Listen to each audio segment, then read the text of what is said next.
Assalamualaikum warahmatullahi wabarakatuh, and a very good morning. Welcome to another edition of Sinar Daily's Wachana English edition, a special one I might add, because this time around we're having it in the morning. For our regular viewers, obviously you are so used to watching us every month, watching the show at 9 p.m. But this morning, we have coming to you live from the Karangcraft office down here in Shah Alam, because in conjunction with the International Anti-Corruption Day, we're having it down here, especially for you. My name is Meor Addelan, and as mentioned, it's going to be a very interesting day indeed. It's going to be a very intriguing day as well, because the topic, as I've mentioned again, we're talking about the International Anti-Corruption Day. We're going to be talking about a topic that has somehow been eradicated within every corner of our society, which is about corruption. And what we're trying to find out over here is that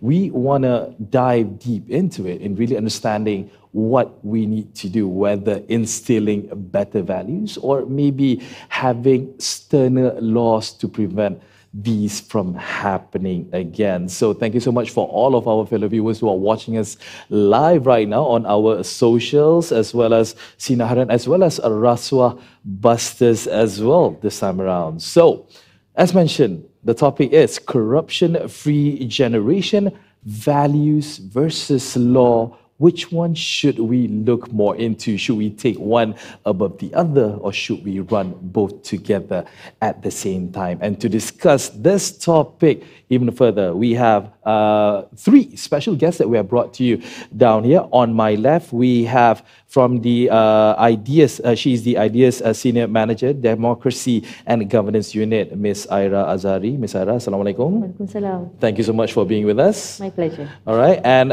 to her left, we have the Raswa Busters CEO herself, Puan Nur Hayati Nodim. Kak Ati, how are you? Assalamualaikum. Salam. All right. How are you? I'm doing good. Thank you so much for being with us. And online, we actually have the gentleman who is online together with us. We have Raymond Aram, the Secretary General of Transparency International Malaysia. Raymond, thank you so much for being together with us virtually. Hello, thank you so much for having me. Very good morning to everyone.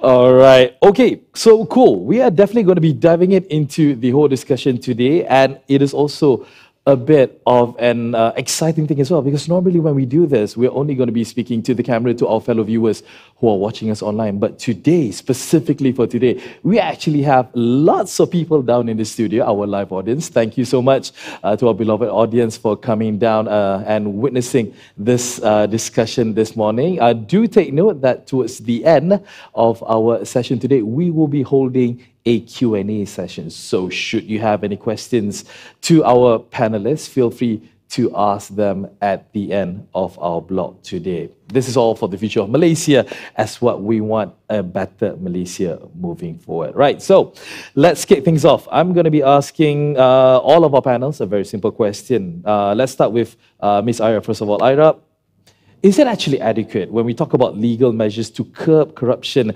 in this country? Is it enough, or whatever it is that is being placed right now, in order for us Malaysians at least to follow through it? What are your opinions about this? Yeah, I think corruption is an interesting issue where there needs to be, to curb corruption, I think there needs to be both measures that come from the ground up and also from the top down, right? And also I think at the very basic, or at the very heart of corruption, when we're talking about why corruption happens, why is it so pervasive in society, I think we need to look at the issue of incentives. So I think as human beings, we respond to incentives. We don't operate in a vacuum, so we are always interacting with things that are being offered to us, what we offer to others. So I think to have a holistic and effective anti-corruption strategy or framework in a country, we need to keep this incentives issue in mind. So, and I think incentives is something that cuts across all sections of society, whether you are an everyday Malaysian who runs a small business, whether you are a civil servant or someone working in the corporate sector or a politician at the very highest level. We all respond to incentives, and we are also, I would say, motivated by things that we have and things that we don't have. Material things. Material things. Yeah, of course. So I think this needs to be kept in mind, because if to have a framework of laws that can tackle this. So I mean, at Ideas we have championed for many important anti-corruption measures. One of them is actually an asset declaration law, right? So as the public, we don't know, or we are not aware of whether people in high public office, the wealth that they have, the money that they have in their bank accounts in Malaysia or overseas or whatever, does that commensurate with the salary that they earn, right? So this is something that we do not have institutionalized in Malaysia, as in many other mature democracies, where as a member of the public, if this kind of information is made open for everyone, and then we can also make our own assessment whether holders of public office are they getting money from somewhere illegal where they're not supposed to. So these are some of the things that must be kept in mind, I think, when we talk about corruption. Because when we talk about corruption, because at the end of the day, on how things are being done, if you look at the yesteryears on how businesses, how public offices, as you mentioned, has been conducting previously, it has become sort of a culture that has been passed down from generations to generation, and this particular thing, Ati, is just something that should not be condoned, because the fact that it promotes bad habits, it promotes corruption at the end of the day. And do you think our laws are fine-tuned enough to curb all of this, being the Rasuah Busters CEO yourself? What do you think? Thank you, Meor. Okay, how we look at it as Rasuah Busters? We started as a movement in 2021. It's a people's movement, from people, from rakyat, from the people to the people. It started where we think that most important thing is the awareness and the education. Because as we go down, for example, we have convoy Rasuah Busters all over Malaysia 2021, 2022. We were made understand that not everybody understand what's the meaning of corruption. We got to explain that corruption is intangible matters and tangible matters. It can consist of bribery as well as nepotism, conflict of interest, cronyism, favoritism, and other things as well. So first, we need to understand what is corruption. What is corruption? Mindset corruption also we have, Meor. True. Okay, that's very true. It's not about political being involved in corruption. We, the public also, we do not even understand that what we are doing is actually the beginning of corruption. We call it as bibit-bibit rasuah, starting from home. Hence, we have this Mak Kata Jangan campaign, because we need to curb corruption in the sense that everything begins from value that being inculcated in the house first. House first. So then later, after we go down and meet the grassroots, we understand. After we have gone down and have this campaign of everybody must become the eyes, the ears to SPRM, for example, we also need to have, say for example, somebody go and wanted to report, on any corruption, crime or anything, but suddenly they are not well protected under the law. So whether Rasuah Busters should actually stop at giving awareness and educating people at the grassroots. It is not. Therefore, we later have this all-party parliamentary group where Ideas is also part of us, where we at least have 8 main demand to the parliament for a policy or institutional reforms that need to be done as immediate as possible. One of it is whistleblowers protection, also procurement law, the separation power between AG and public prosecutor, and a few others. Also the enforcement of NACP. And what we understand is that while you have the value system to be inculcated at the ground, you need the law to be the agent to protect and to give justice to the people who did right or who did wrong. So then we make a conclusion that we need to at least have these pillars, which is deterrent, punishment, enforcement, integrated effort, of course awareness, and very most important is ethical leadership. Ethically. As you can see, the way that Kak Ati has actually been explaining to all of our fellow viewers, she is very inside this topic because like it is so close to your heart. Because again, it is not just about yourself. It's about the whole society, the whole culture, the whole nation, trying to make sure that we are abide by all the rules and no rule escapes anybody out there. Everybody, all the rules apply across the same board. Coming to you, Raymond, I just want to ask you again, following with the first questions that I have asked these lovely ladies, what are the efforts actually? Because when we talk about laws, as we have seen lately, it is quite good actually how things are being implemented, how laws are being enforced to all of these wrongdoers. Are we heading into a better direction, or is there something that we can actually do much more to make sure that people do understand, the do's and don'ts in regards to corruption? Raymond.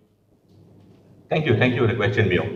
First, I apologize for not being there today. I'm still under my HSO for 5 days of COVID, so I'm recovering for that. So, okay, as per your question and very clearly pointed out by my fellow panelists, firstly, by Ira, which talks about the institutional reforms that we require, and then moving on, we had our second panelist, Yati, that talks about how the grassroots level understanding and also justice needs to prevail in order for the whole anti-corruption effort in Malaysia to be fruitful at the end of the day. I think from my perspective, the thing is simple, right? There are two factors to look into here. One of which is the legacy issues. There are certain reforms to the law that's been talked about by the previous administrations that are not being pushed through. I think Ira also brought this up earlier, one of which is the asset declaration side. Next also will be on political financing. And of course, one of which that we direly require at the moment is WPA, or the amendments to the Whistleblower Protection Act. I believe these are main facets of the law that we require certain amendments to be done, some of which it's not even there yet. But once we have these reforms in place, we also need to talk about two things that I see is lacking at the moment when it comes to leadership in this country. And those two things are transparency and accountability, right? Just to give you an example, if you've seen what had happened in Singapore very recently, where they had an AMLA issue, right, money laundering issue, and you had statesmen in parliament standing up for close to 4 hours, explaining what exactly happened from the beginning of investigation up until they resolved the case at the end, right? Every fact that was required is disclosed to the public, and people know that actions are being taken against wrongdoers, right? So I think that shows a form of transparency, and it shows accountability where they may have made certain mistakes along the way, but they took account of those mistakes, took responsibility of it, and then moved on, right? So I think those are some of the matters that needs to be practiced by leadership in this country, and we need to start walking the walk. Because when we look at coming towards 2024, there's many things that still needs to be done, right? Like I said, first look into the legacy issues that we have, the reforms that were supposed to be done. Going forward, think about the new things, new steps ahead. There will be new technologies even to consider. There will be also new issues that might come about. How do we curb such things? But one of which I think is also very important to highlight is the PM is very firm on having our target to be top 25 in CPI coming in 10 years' time. And the only way we're going to move forward is with resolving these issues, practicing transparency and accountability going forward. I mean, like you can't say it any better than that, because again, you mentioned honesty, you mentioned transparency, you mentioned also accountability in today's trend, making sure that all of this is being is being implemented, is being taught actually across the whole nation. I'm drawn to you, Ira, because like when we talk about this at the start of the show, I've also mentioned again the importance between values as well as laws. We can't take one above the other. These need to go hand in hand. The thing is, to your opinion, what sort of strategy, what kind of implementation, or should I say ideas that we can actually put out there to make sure that the nation actually, they promote the culture of being being honest, being transparent, being accountable in any shape or form?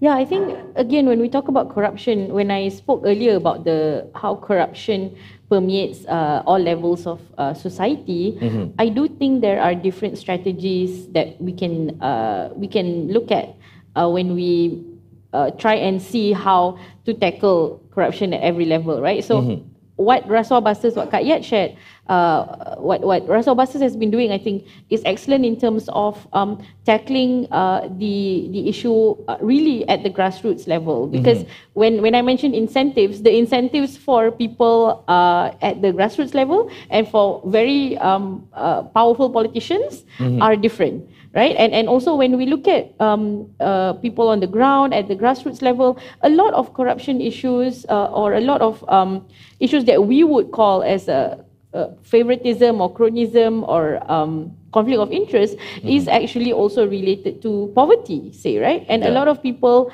actually, we cannot deny that a lot of Malaysians actually need money, need food on their table, a roof over their heads, and what are they willing to sacrifice to get that, right? So that is on one hand. On the other hand, when you look at very powerful individuals, high-powered politicians, people in the corporate sector, for example, they have, I think, come to a level where they know that if they commit a wrongdoing, corruption or other crimes, they can get away with it, right? So this is, I think, very dangerous when people in high office know that if they do something, nothing is going to happen to them. Everything will be fine. No one is going to find out. So I think this is where the mechanisms of check and balance, transparency and accountability comes in. And this is where ideas and also our friends in Rasuah Busters also work together to tackle, right? So this is where we need, as we mentioned, the asset declaration law and things like the Political Financing Act, which we don't have, right? So we don't know where our politicians get money from. They can raise money, any amount from anywhere, and it's not covered or regulated by a law. So I think the slew of corruption cases that has gone through the courts recently that involve very high-powered politicians is good for accountability and rule of law, but also it sends a message to other powerful people, to other people in society that, oh, actually, if I do something, I can't always get away with it. So there are laws in this country, even though we need more. It's not enough, but there are already laws that will catch me if if I partake in any of these crimes. So that is a powerful symbol and a powerful message to all Malaysians. So we need to we need to make sure that the institutions that we have work. One message that's very clear again, it's all about being transparent. As mentioned before, it's about being transparent, it's about having a proper, honest way of living to make sure that everybody stay on the course and be corruption free. And you will never be able to actually get away with it because again, if you're committing a crime, you're always in that fear of getting prosecuted and you will fall into the hands of the law. All right. It's getting a much heated discussion here together with our panelists. Do not go anywhere. Stay with us here. We're going to take a short breather because after this, Kak Yat is going to be talking about what message could we send to the youth in regards of the world that we're living in right now. Stay here together with us here on Wacana English Edition.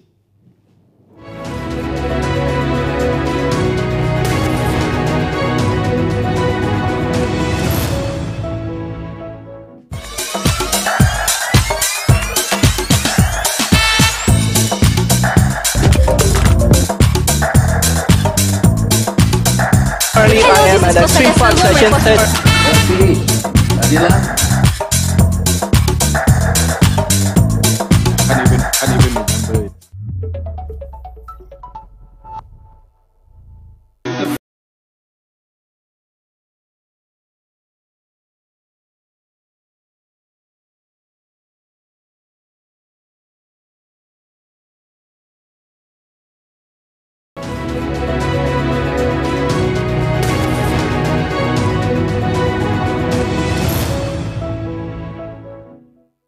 Transparent and truthful. That's what we are here at Sinar Daily, and that's what we are here together at Wachana English Edition, together with our beloved guests. As mentioned, we have Aira together with us. We also have Kak Yat from Rasuah Busters, as well as online. We do have Raymond on the line speaking to us about a very interesting, very important topic that we're bringing all to you live this morning, which is corruption-free generation, values and law. Now, I'm drawn to you now, Kak Yat, when we talk about generations.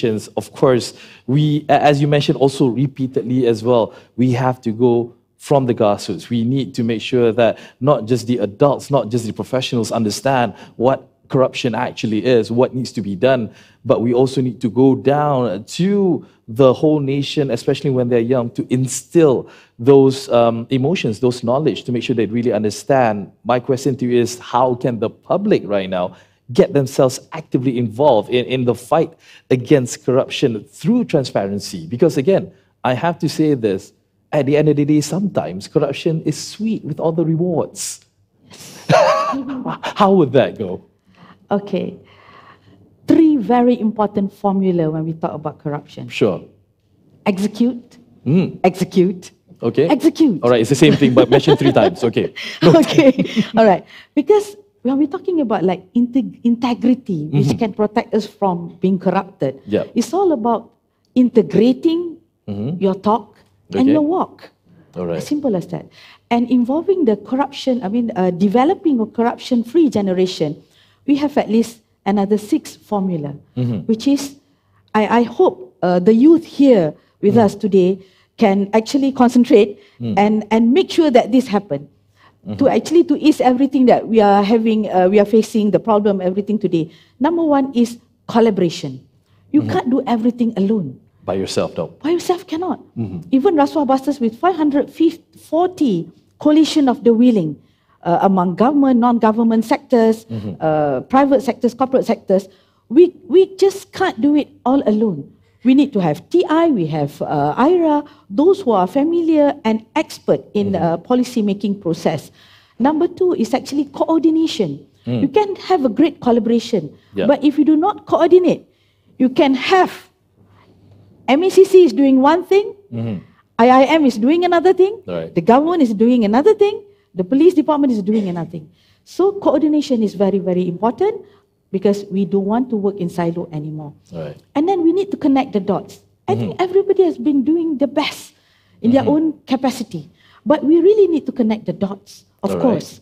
And very, very important also not to forget the capacity building. The issue we have probably in this public service sectors is competency. And how can we build capacity? This is what when I said about capacity building. We need to build capacity within our own circle. Be competent is very important with what we do. Sure. Whether you are an NGO, you're a government servant, or whoever, even you're a student, you're a parent yourself also. You're a leader within your own circle. So be competent Yeah. with who you are. You are always better than what you think you are. Yeah, of course. I mean, nobody else could actually be a better person except for yourself. Yes. And instilling all of those greater traits and what you mentioned as well. Being competent is actually very, very key. very important. Very, very key. All right, Raymond, coming to you because again, well, when we talk about the youth over here, we want to create a corruption-free generation. And in what ways do you think, Raymond, is that the young people can be effectively engaged in anti-corruption initiatives and leadership roles, setting up benchmark? Because again, the opportunities are always there. But what else, or should I say, what other incentives I might ask, to make sure that the younger generations do stay in line and be corruption-free? Your opinion, Raymond?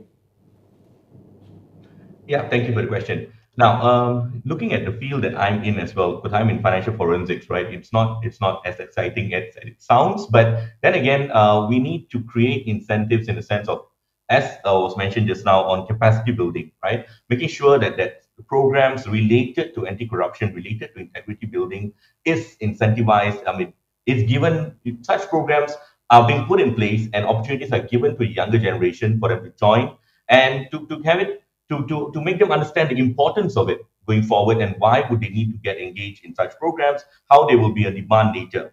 And it's just more about, for me, besides collective action, which is definitely very important, it's keeping the conversations going, right? Getting the youth to understand the dangers of corruption in the long term. Because if you talk to youth today, as was mentioned just now, it might look a bit sexy to get involved with corruption, or it might look beneficial for you to get something through an incentive. But then again, we need to for them to understand the long-term impact of this. Why is it wrong, and how will it impact not only themselves but future generations to come? Today, you can see on a global stage, there's many different initiatives coming about. And one thing that I see positive for the youth is that on an international level, we see a lot more talk about financial crime at the moment, which involves corruption as well. If you look at the public sector, of course, different governments are adopting various recommendations. If you look at the private sector, we have international standards that are coming about quite frequently now relating to financial crime. Besides the AVMS, you have one on whistleblowing, you have compliance management systems. So you see on a global stage, it's becoming more and more attractive, it's becoming more and more talked about. And I believe the youth will get in line with it as long as we keep the conversation going. It's all about making sure that it's relevant, it stays relevant, it's being talked about, it's being announced, it's being shouted out over every rooftop out there, in making sure that people do understand where we are and what it is that we need to do. Ira, the thing is, I mean, like, one thing you have to say for certain, ever since our Prime Minister Yang Berhormat Datuk Seri Anwar Ibrahim has taken office, he has been very vocal about this. He has been very vocal about making sure that Malaysia is corruption-free. A lot of those who were involved, who were corrupt before, they were convicted. They have been brought to the courts. The thing is, moving forward, what steps do you think that the nation can actually take in order to build more trust between the citizens and the institutions to actually strengthen this anti-corruption framework specifically? Yeah, so there are several very, very important reforms and laws that needs to be put in place. I think, firstly, that something that ideas has also been worked on for a long time is actually the role of the Attorney General, right? So right now, the Attorney General and the public prosecutor is literally just one person. It's fused into one person, and this creates a lot of conflict of interest when prosecuting high-level corruption cases in Malaysia. So we've had precedents where the Attorney General can be sacked from his position just because he's trying to bring up a very important corruption case involving the upper echelons of society, right? So this step there's actually been a few small steps taken by the current government to execute this separation.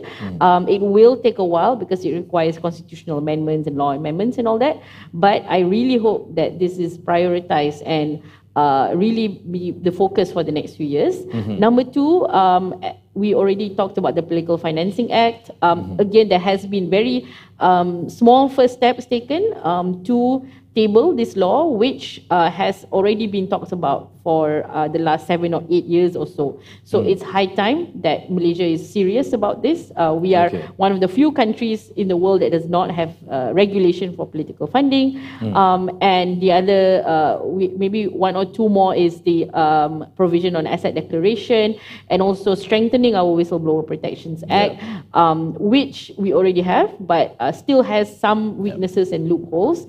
And this is actually really important because this is where the public can get involved.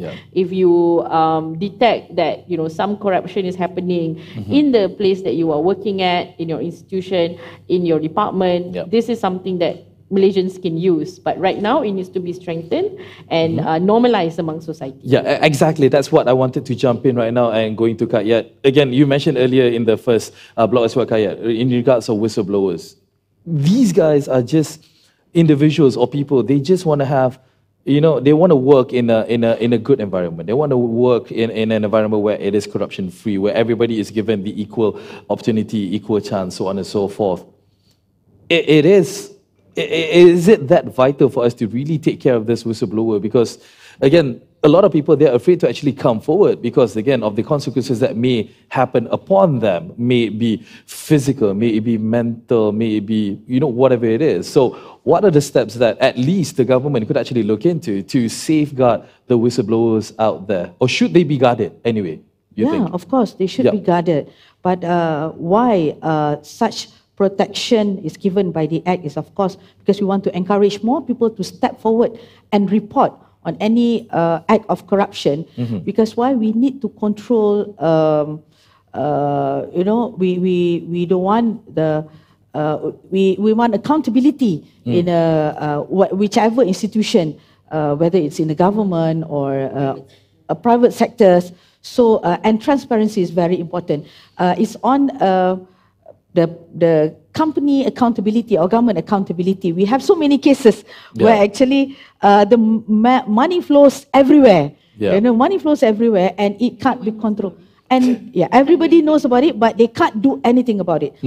But yes, of course, we understand there are certain limitations because it involves security, national security. Sure. So yes, we need to address those issues while actually to have a proper amendment on certain sections in that particular act, as well as probably penal code and few other regulations that need to be looked into. Because to curb corruption is actually when you try to encourage people to understand and to report so that you can control everything financially, so then we can at least people have accountability, company have accountability, and we can have a better economic development. Yeah, of course, looking at it, because again, we will not actually, again, like you said, sometimes these kind of corruptions is actually happening in front of our eyes. It's an open, it's not even a secret anymore. It's literally happening in front of our eyes, and nobody wants to say anything about it because, again, you could be,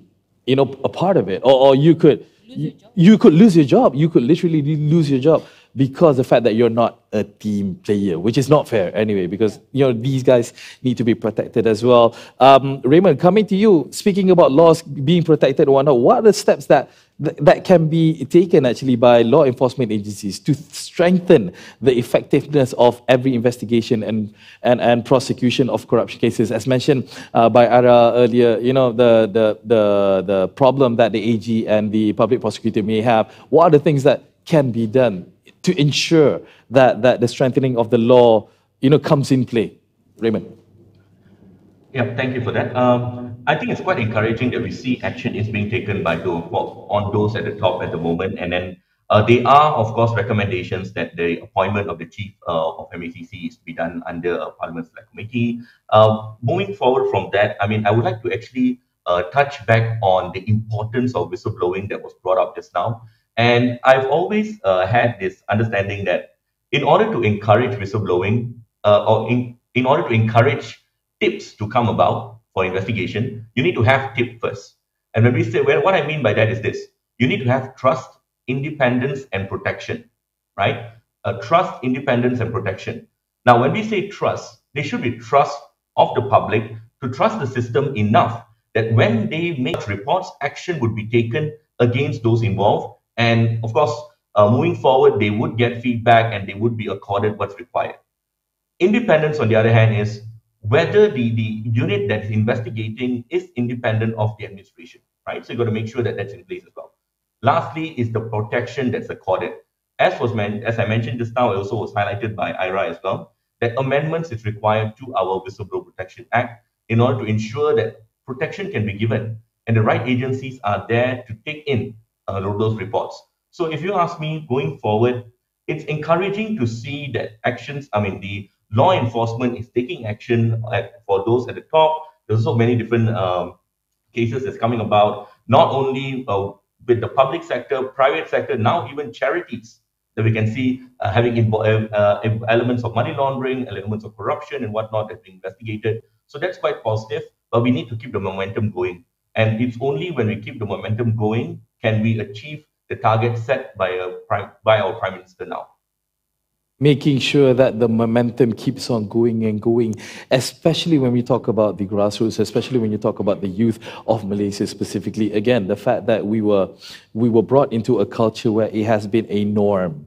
It's an unfortunate norm for people to practice day in and day out. Hence why the youngsters, the youth are taking it on board, because they can simply just say, oh, my uncle did that, my teacher did that, my relatives did that. So need to follow through as well, because it is in our blood. So on that scale, Ira, like literally school level, is there anything that that should be done or is being done right now in order to raise more awareness and to instill that mindset that corruption is bad and we need to be transparent, honest, and accountable in anything that we do?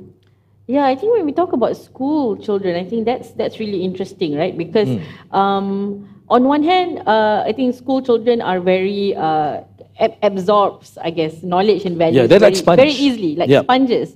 But also on the other hand, you know, I'm always a bit reluctant to introduce things into the school syllabus because then it might just become like some exam that they need to answer. Then it becomes like, oh, you know, learning about corruption is just something to pass an exam, and it doesn't actually go like sort of really be absorbed into your value system. It's like a syllabus, and that's it becomes part of the syllabus. So maybe, you know, and maybe some interesting thing that can be introduced is, you know, for even at the school level, children, teenagers are already taught to identify what corruption looks like in your school, perhaps, right?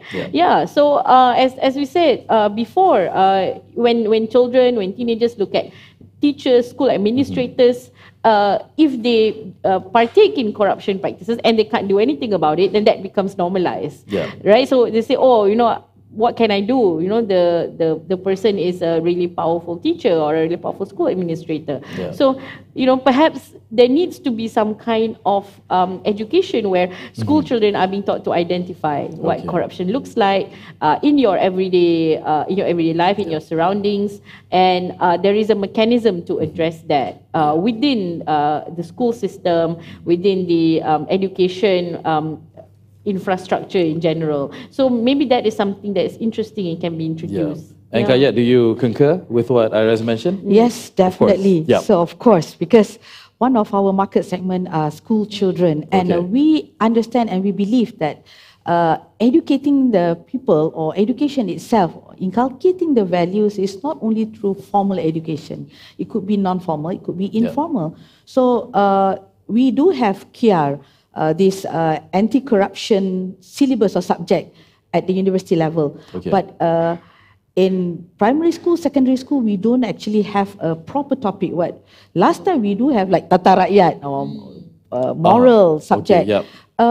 We can always include values which can actually deter corruption from the very beginning by, you know, teaching the children good values like what I mentioned earlier on Mak Kata Jangan. So we Rasuah Busters also, we believe that it's not necessarily it has to be included in the syllabus. But what we do is, for example, we have doodles. We have murals. We have like something a bit more expressive, easier for someone to consume. And I mean, at present, we are having problem with people or children expressing their views. So we have doodles, for examples, and these doodles explain a very simple photo of a giant creature. And how they explain, for example, Cik Meor, is this giant creature is corruption who will eat your country. So if you go to primary school, the language will be like that. But most importantly, for fighting corruption, there's certain art that we need to explore. So educating does not really mean on having like talk session, dialogue sessions, exams. It's all about you practicing it, the walk. You have to walk the walk, talk the talk. You know, so this happens at the grassroots level where we have to prepare and change the thoughts and the mindset so that we can change the words and then the habit and then the character and then the culture that we want to instill, and later we can have a better destiny for Malaysians. Yeah, exactly. It is as simple. I mean, like it may like be bewildering sometimes, but it is as simple as just teaching your child, make sure that you take care of your cleanliness. You know, your attributes being in the public bathroom, for instance, or whenever you walk in front of an elderly person, what kind of things that you need to do, with respect or whatnot. When it comes to corruption, it is part of that as well. You really don't need a proper textbook which has 200 pages and for you to study over every single day to really understand what it is. It's all about instilling it at a very young age and make sure you practice it throughout your lifetime. Wow. Again, our discussion has been heating up. It is a heaty topic anyway, but we are we're now going for a short break. Right after this, we're going to be taking questions from the floor. As mentioned, for this edition, we do have a number of our audience down on the floor who are ready with their questions. But before that, let us hear a special message from the National Program Officer for Anti-Corruption, United Nations Office on Drugs and Crime, UNODC, Program Office Malaysia, Vikram Ragunath. All right, okay, and yep, the fact that he has actually mentioned this over, actually, you can actually check his speech out over on YouTube, actually. But yeah, we're going to take a short break right now. We're going to be back shortly with the Q&A with our fellow audience. Don't go away here on Wacana English Edition.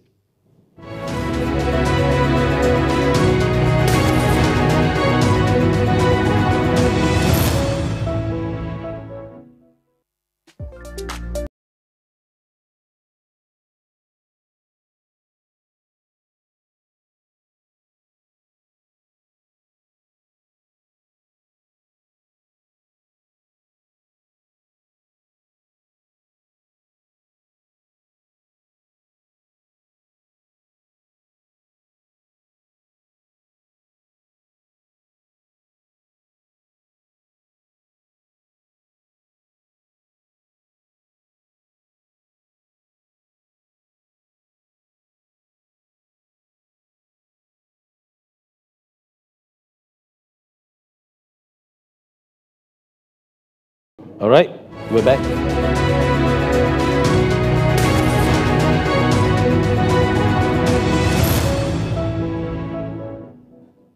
And we're back here once again for Wacana English Edition on this special Tuesday. Is it Tuesday? No, it's Wednesday. It's Wednesday. Yeah, it is Wednesday today. Yeah. How time flies actually when you're actually having such interesting topic to discuss together with our fellow panelists. We're talking about corruption-free generation, values versus law. And we have, for the past 40 minutes, we have actually listened to a lot of what our panelists had to say. We have Ira, we have Kayat, and also we have we have our online representative down there. Raymond, sorry. Yep. But now we are opening the questions to the floor, which, as mentioned, for this particular episode, we do have a number of fellow live member audience to actually, communicate, to engage with us. So we do want to open it up to the floor for our first question. Yep, please share with us what's your question. Okay, hi. I just want to ask, we just saw the cabinet reshuffle yesterday. So after 1 year in power, so they have been heavily criticized for lack of urgency for reform. So what would be the best move for Anwar and the Madani government to do kicking into next year? Okay, all right. It may be in line with the topic because again, as what we have already established on the show is that Yang Berhormat Perdana Menteri, Prime Minister, he has been very, very vocal when it comes to, making sure that we are corruption-free, the nation is corruption-free moving forward, and the changes of the cabinet may be in line with that as well. Ira, any comments to the question? Yeah, so actually, the current government, has actually kicked off some important institutional reforms. When we talk about separating the role of the Attorney General and the Public Prosecutor, so ideas is actually, we've had one meeting with the Parliamentary Special Select Committee that's in charge of this, which is Human Rights, Elections and Institutional Reforms. And we presented our proposals, we heard the responses from the MPs, and we are hoping to follow up on this. Same with the Political Financing Act as well. We've had one meeting with the same Parliamentary Select Committee, and this is something that we hope to continue. With regards to the cabinet reshuffle, I mean, the minister that actually is in charge of many of these reforms is actually Datuk Sri Azalina, who is the Minister for Law and Institutional Reforms. She hasn't been reshuffled, which is a good thing, I think, because she has kick-started these things, and I hope to see them continue next year and beyond and when the government finishes them. Yeah, definitely something good, Kaya. When we talk about this again, Datuk Sri Azalina is still in her position to continue this rather than passing the portfolio to another person and starting the process all over again. Definitely good news, you think? Yes, of course. And in fact, Datuk Sri Azadina have been giving a full cooperation by actually involving us, the civil societies, in few of their occasions in Parliament. And we had been invited, Ira, to sit together with Parliament Select Committee last month when during Parliament sitting, discussing on political finance as well as AG separation of power between AG and also public prosecutor. And we are also being given the chance to discuss with members of parliament cross-party on all these reforms that we need to do. Of course, even though we hope soon as possible, but we want it to be as effective as possible. All right, lovely. All right, cool. Can we have the next question? Let's give those to Raymond. Yes, question please. Okay, hi. Bismillahirrahmanirrahim. Assalamualaikum. My name is Muhammad Zulaiman bin Zulkifli. I am the president from the National Union of Malaysian Muslim Students, PKPIM. So I have one question only.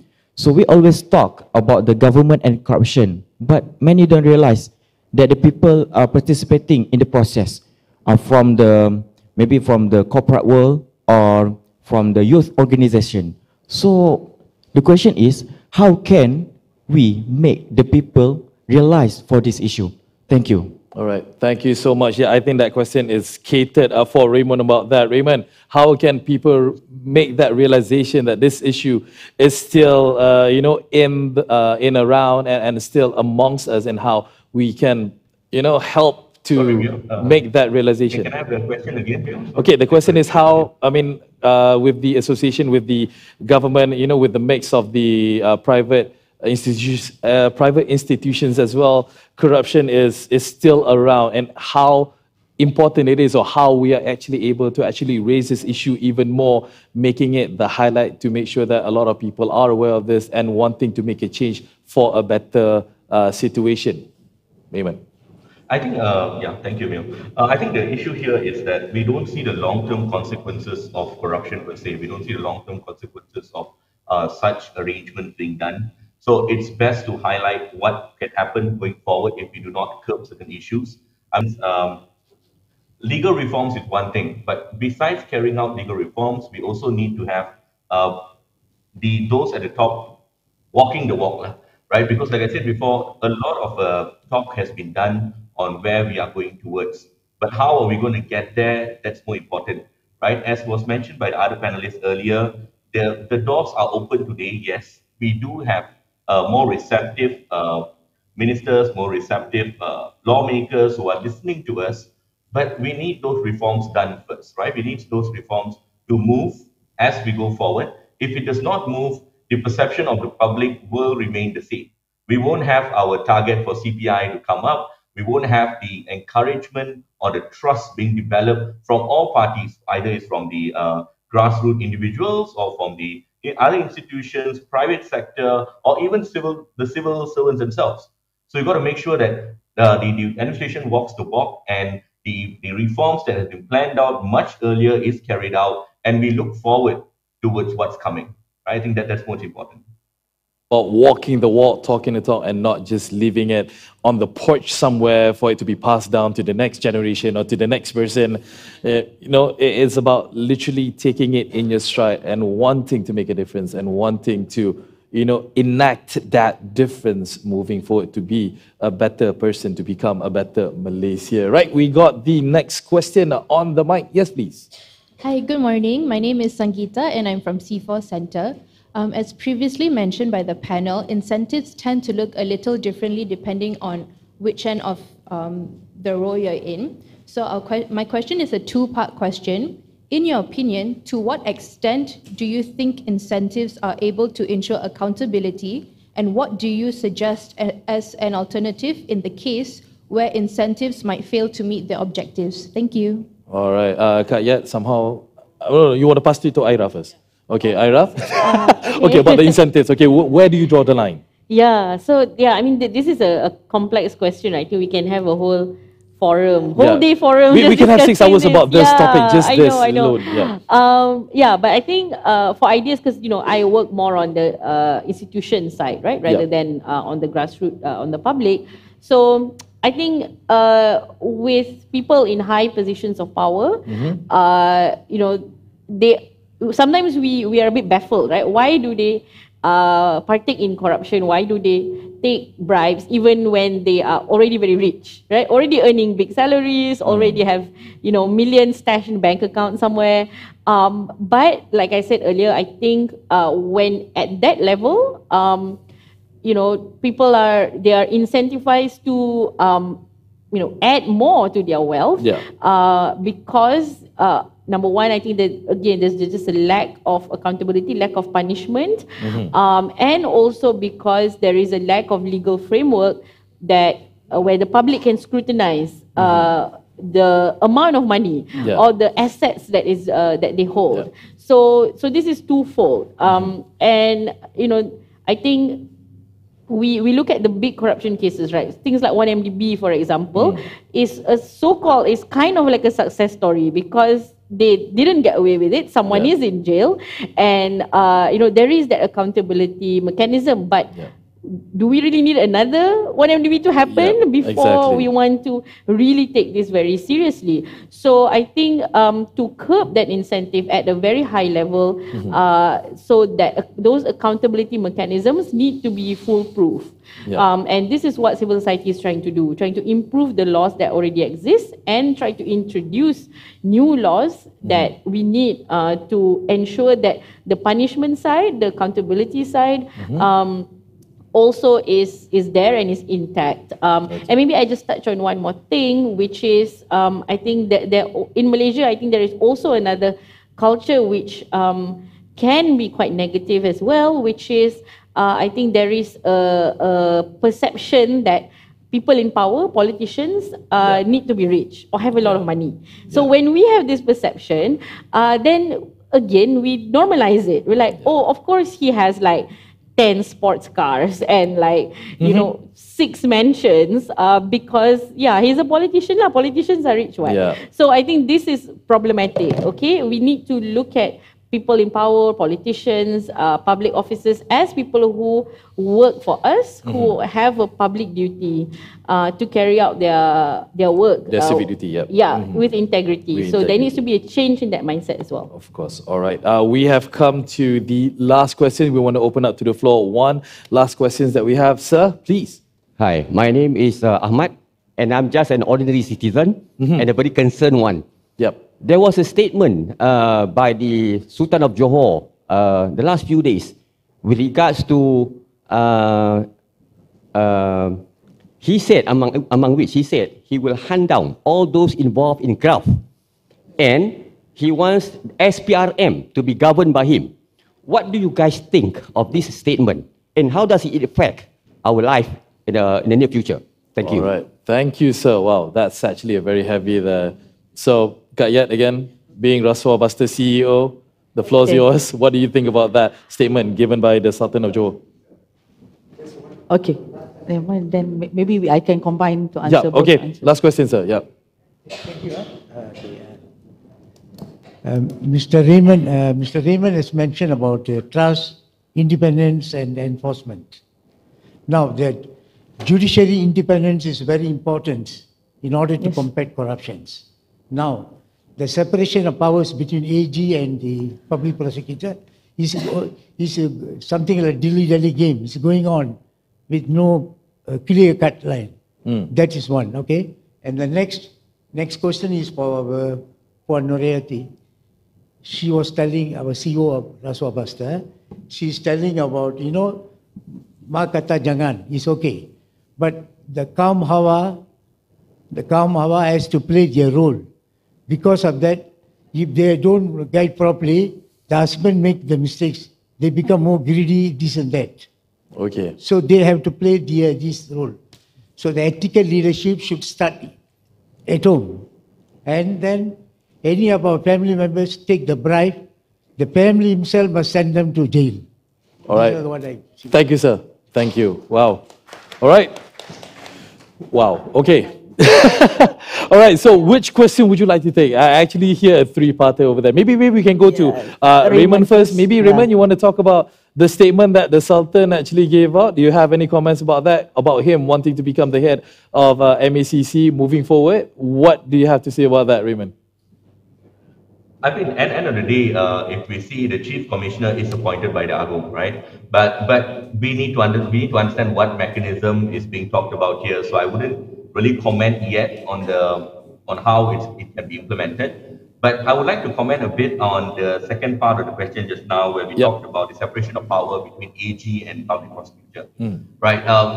At the moment, we all are in agreement that we should have a separate office for both, and we also see the government being receptive to it. So efforts are being put in place in order to draft the proper terms of references, the proper resource allocations, and whatever not, in order for us to have this put through.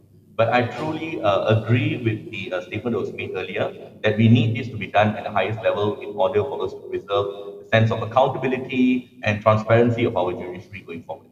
All right, thanks, Raymond. And Kak Yat, anything to add on that? Okay, so actually for Rasuah Busters, we welcome collaboration, I can say, and support from the rulers to this anti-corruption cause. That's very important. But at the same time, we are all subject to the federal constitution, rules and regulations in the country. And of course, we want everybody to be on board, okay, on this fighting corruption cause. And Mak kata jangan just now, Mr. Perumal, of course, is not the role of a mother alone. The symbolic is, of course, mother at home, because the children should obey the mom. Now, all of us might not know who the father is, but they all have mothers, definitely. So whether our mother are still here or not, so at least we understand that our mother do not want us to indulge in any kind of wrongdoings, not only corruption. So these are all concerted effort. Concerted effort. So we need to do this together. Of course, beginning at home, where everybody have to play their part.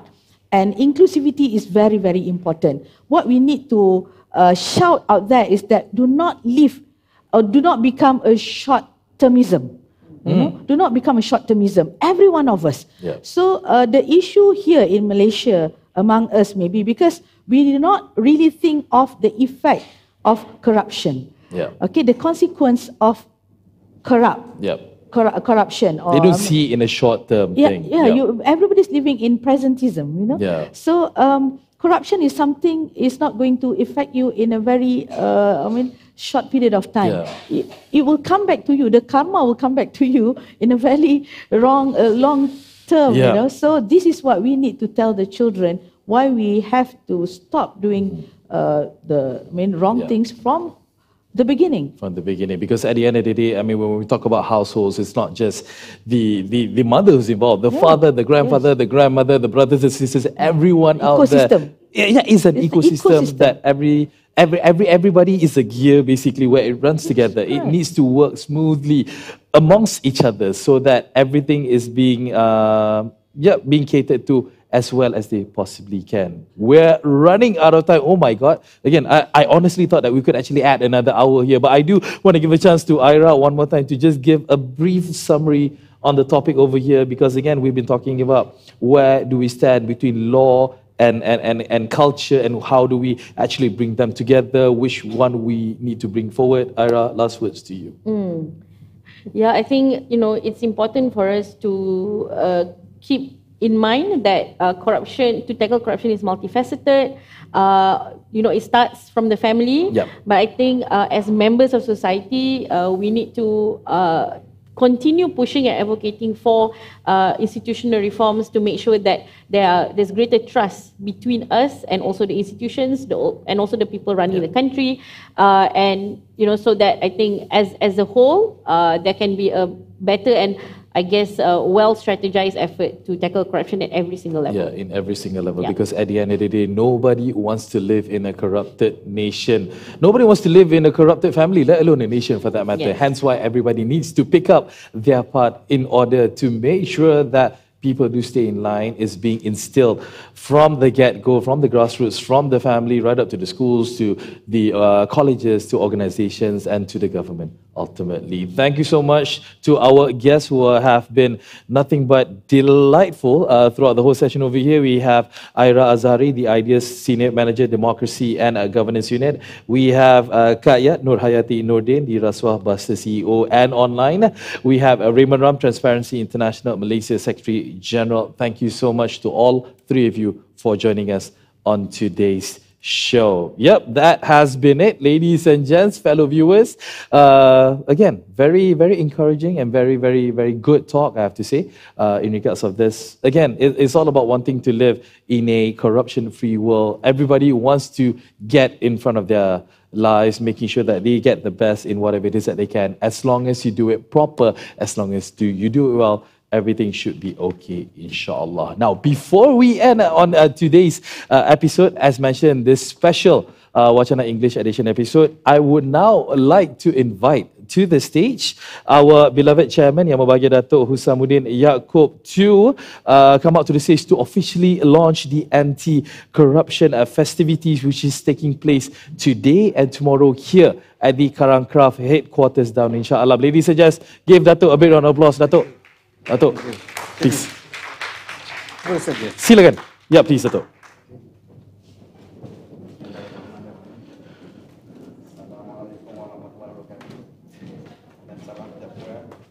Kepada semua pejuang-pejuang anti rasuah yang berada dalam bilik ini dan juga yang sedang menonton live, terima kasih banyak-banyak. Hari anti rasuah antarabangsa adalah hari di mana kita rakyat harus take charge. Walaupun kita dapat banyak flash yang terbaru dari bakal yang di-Pertuan Agong kita yang baru, yang berjanji akan memburu perasuah. Ini satu berita baik, tapi kita pun tahu sebagai pemerintah, mereka juga mempunyai halangan-halangan undang-undang. Dan walaupun kita diberi jaminan oleh kerajaan yang akan menyerang ataupun membenteras rasuah secara terang-terang, mereka juga terikat dengan prosedur dan proses yang panjang. Jadi, masalah rasuah di Malaysia ini teramat parah. Dan kita tengok, dan dalam statement PM di akhbar Star ini hari, dia kata kita harus bersiap untuk menghadapi satu keadaan ekonomi yang lebih teruk tahun depan. Itu front page Star. Jadi yang akan jadi sulit adalah kita rakyat-rakyat.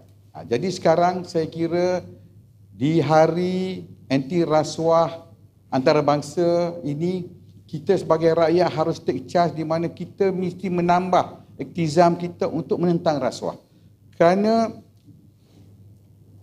rasuah ini adalah sebuah penyakit yang bermula dari kecil, yang harus dibendung dari kecil, dan vaksinnya masih adalah nilai moral karakter bangsa kita. Value system kita yang akan menentukan bagaimana kita boleh menolak yang baik dengan yang buruk. Jadi maknanya responsibility untuk menghapuskan rasuah adalah ada pada kita. Bagaimana kita selamatkan diri kita, menghalang diri kita dari menerima atau memberi rasuah. Bagaimana kita menghalang diri kita membawa hasil rasuah atau memperolehi apa-apa jawatan atau pangkat atau bisnes atau projek melalui rasuah untuk diberi makan kepada keluarga kita adalah pada kita. Jadi itulah saya kira saya nak ajak seluruh rakyat Malaysia untuk take charge. Walaupun kita bergembira dengan jaminan-jaminan yang diberi oleh orang atas untuk menghalang kita terus dari jadi miskin, jadi papa kedam. Kan, bekerjasama, ambil peranan masing-masing di bahagian masing-masing untuk mengembalikan nilai moral karakter bangsa yang berpegang teguh kepada nilai-nilai yang diajarkan oleh agama kita. Kita dari pelbagai kaum. Setiap agama ada, jadi setiap orang yang mempercayakan Tuhan, ada God fearing, ada God loving itu, kita gunakanlah itu sebagai benteng. Kerana yang menentukan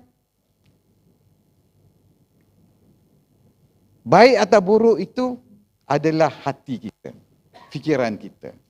Jadi di hari anti rasuah ini, jom sama-sama kita pertingkatkan. Rasuah Busters ini ada merupakan tahun ketiga. Kita merupakan hanya sebuah organisasi, sebuah gerakan rakyat untuk menyedarkan rakyat. Kita tak ada kuasa. So yang boleh menukar undang-undang ini adalah kerajaan. Dan kerajaan ini siapa yang pilih kerajaan? Kita juga. Jadi maknanya itulah tekad yang kita perlu buat. Kita ubah negara ini, selamatkan negara ini daripada menjadi sebuah negara yang mengamalkan rasuah secara terbuka kepada negara yang bersih dari rasuah. Itu saja. Sekian. Assalamualaikum warahmatullahi wabarakatuh. Thank you.